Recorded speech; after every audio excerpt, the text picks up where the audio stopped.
Most trading card games last only 2 years. Time and time again, we see them make the same mistakes and crumble for the same reason, falling victim to the 7 deadly sins of trading card games.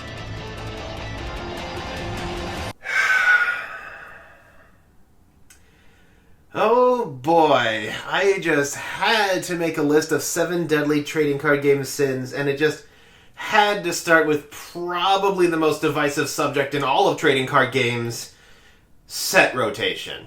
Set rotation is a practice employed by many trading card games where the cards released for play essentially have a shelf life of about 1 to 2 years, where they are considered legal for use in official tournaments, leagues, and events, after which they are rotated out and can no longer be used in standard play. There are several reasons that might be given when introducing set rotation: to keep the number of options manageable, to sell more cards, to allow problematic or failed gameplay experiments to expire naturally, to sell more cards, to prevent some antediluvian combo made with cards printed 20 years apart, to sell more cards, to maintain a flattened power curve, and, of course, to sell more cards. And people hate it. Yeah, they do. You do. Even if you say you don't, you do. People get invested in their collections, and to hear that what they have is now basically worthless doesn't make them happy. The only time people are really happy when rotation comes along is when a particularly problematic card or element is removed from the game pool, and honestly, isn't there another way to handle that? So, as you can see, it is very easy to get set rotation wrong. Magic the Gathering themselves actually got it wrong the first time they rolled it out, and in their history have twice essentially doubled the lifespan of each of their cards. First, basically right away, and the second time when they introduced a format called Modern, which was so popular that the Pokemon trading card game copied it too, and people love it because it extends the lives of their collections. So why, despite all of the obvious peril, do so many games just getting off the ground implement set rotation? I mean, aside from trying to sell more cards. It's done in an effort to look legit, a rite of passage to finally join the set-rotating big boys and be just like Magic. A lot of games try to be just like Magic now that I think about it. You can stop now. No, really, you can stop! But predictably, this frequently backfires. You see, a lot of new, promising card games fall victim to something that I call the TwoYear Curse, where the game shuts down and ends production, or at least shrinks to the point of irrelevance after roughly 2 years of existing. It's a phenomenon I've talked about before. The TwoYear Curse can happen for a number of reasons, usually involving a combination of the game's novelty wearing off and a failure to innovate, and in this case, set rotation can only do harm. You see, when a hyped-up new game is released, it tends to be the base set that sells the best among any other sets. And when the base set gets rotated out, along with the vast majority of the cards you've sold, that's what a lot of the stragglers still playing take as their cue to leave. Hence why rotation after the first year can lead to death in the second. Not to mention, if somebody hears of your game and then buys a bunch of cards only to discover they're worthless or soon will be worthless, that's a good chance that you just instantly lost a player. But to a lot of people, designers included, card games rotate sets because, well, that's what card games do. I should hopefully not have to tell you how thin that sort of logic is, let alone the fact that Yu-Gi-Oh!, one of the 3 biggest trading card games in the world, has never used set rotation at all. Their success with that is debatable, but there is something to be said for the fact that a card that I bought almost 20 years ago is still legal for play. Although, put a pin in this one. Now, is set rotation really, as I've implied, just a cash grab that has been normalized by time? Of course not. Set rotation does have its benefits. By constantly refreshing the lineup of cards, a game can avoid a phenomenon called power creep, where more and more powerful and effective cards are produced in order to encourage people to keep buying cards rather than settling on a strategy. If cards keep rolling off the end of the belt, the game can level itself off back to a flat line more naturally. The designers of Magic the Gathering even have a little fun with this, bumping the power curve up a bit, only to bring it back down once the next core set drops. It also opens up design possibilities of wide-ranging and game-changing mechanics, as if an experimental mechanic doesn't work very well, or works too well, it will go away on its own, allowing for wide-reaching gameplay ideas and changes that level themselves out after a while, giving a more seasonal or arc feel to the game. However, if you are doing neither of these things, you should probably think twice before implementing set rotation. So, let's look at some alternatives. Yu-Gi-Oh! Instead maintains a banned and restricted list, sure, and the game has had such insane power creep that it is unrecognizable from how it started, yes, but another thing they do is sometimes let some of their older archetypes essentially surf on this wave of rising power creep.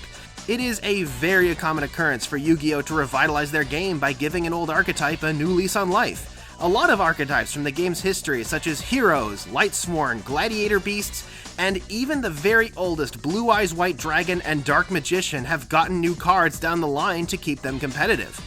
This not only gives new and current players something to be excited about, but can even encourage retired players to dust off their old, obsolete decks if the new support makes them viable again, as their old cards are all still legal for play. If your game is built around archetypes and specific cards that work and trigger off of each other, this sort of system might be a decent alternative to set rotation. Dragon Ball Super and games like it also do not use set rotation, instead backfilling archetypes with more basic cards in order to generate decks with higher consistency. I'm also gonna reach a bit and cite Hearthstone and their basic set. This is a set of cards that, no matter how many times rotation happens, will always be legal and available for play and purchase, so you know your investment will never go to waste if you buy from the basic set. Granted, the game has the luxury of being digital and thus not having to continuously do print runs of a set that all players will eventually get a complete set of, but it does create an interesting balance between a reliable set of cards that will always be around and a vibrant series of rotating options specifically designed to navigate around that. So let's unpin this now that we're finished discussing everything else. Now, I did mention that I bought this copy of Blue Eyes White Dragon when the game was first introduced, but I'm sure a lot of you are thinking, that card you're holding is printed before I was even born. How's that fair to me and other players who are just now getting into the game? And to that, I say, Konami's got you covered. Konami is a huge fan of reprinting their most important and staple cards, where their starter decks these days are more like half a set of new toys and the other half an assortment of staple cards everybody should own. Blue Eyes White Dragon is one of the most reprinted monster cards in the game.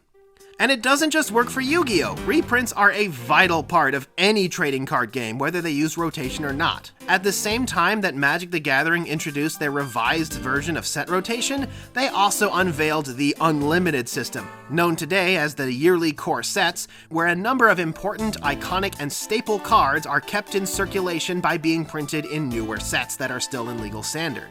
Well-made games with rotation don't just rip the rug out from under you. They rotate out the set, yes, but drop you onto a nice cushion of staple cards that you can continue to use.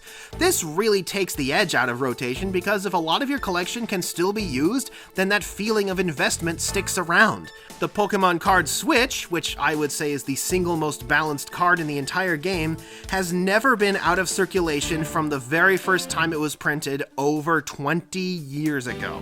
It might not even be a bad idea to do the sort of unlimited run featuring a ton of cards from your base set the same way Magic the Gathering did, bringing forward the cards people enjoyed and perhaps leaving behind the stuff that didn't work out so well or is ruining your game, like those Lotus cards. Up!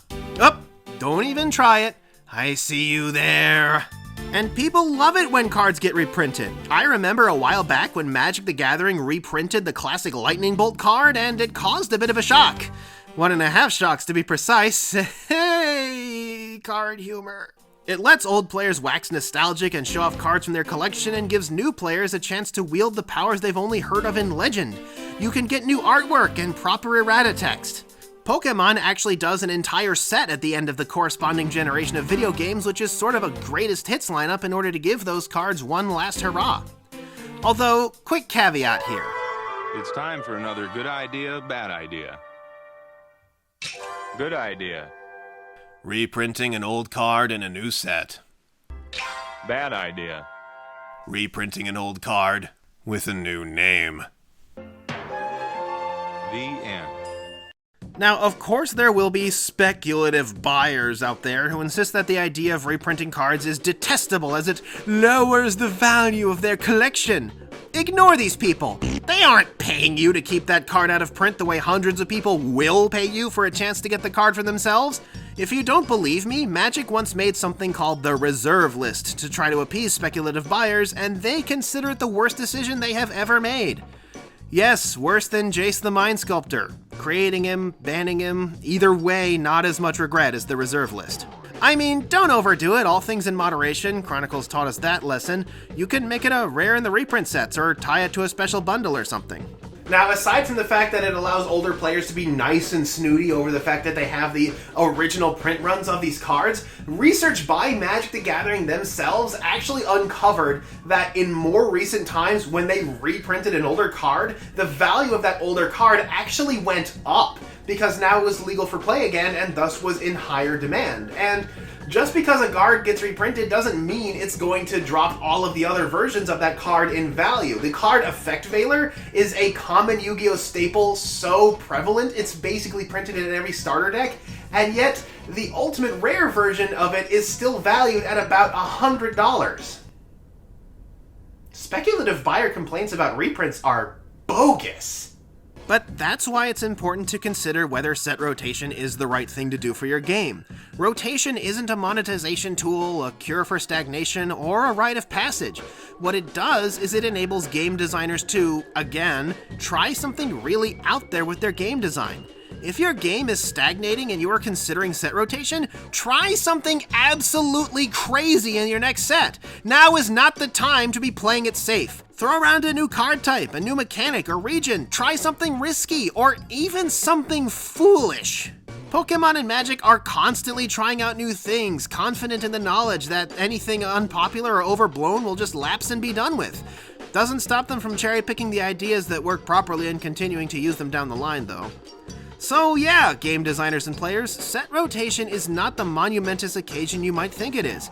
If you engage in it without a plan, you are dooming your game to failure. You have to understand how games with rotation use that rotation to constantly try out new things to shake up the status quo, and how games that don't use rotation leverage reprints and additional support to keep old cards in the game. So yeah, set rotation is not a cure, it's not a rite of passage, it is just a tool.